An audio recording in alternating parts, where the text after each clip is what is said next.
เลยครับมาแล้ว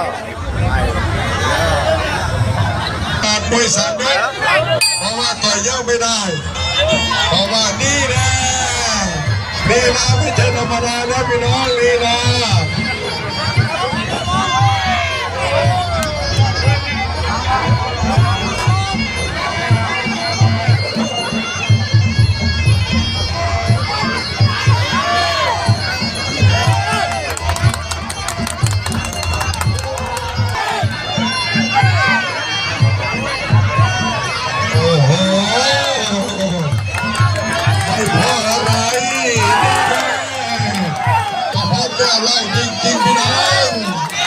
ระหว่างเปเป้กับปาริคิด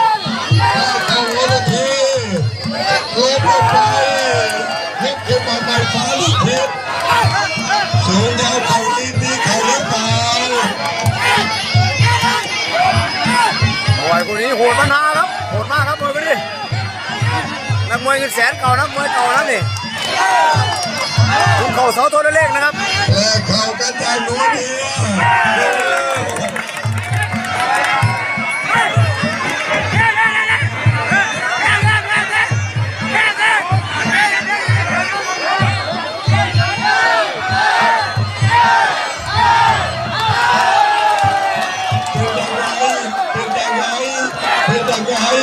ไหวไม่ไหวไหวไม่ไหวไหวไม่ไหวบาดเท้าบาดดอนบาดเท้าไม่ไหวแล้วบาดดอนมารับดูในวันตรงนี้เลยพี่เนื้อของฝ่ายบาดเท้าฟ้าได้ขิดก็รับเงิน1,000เลยนะไอ้คนยังเงิน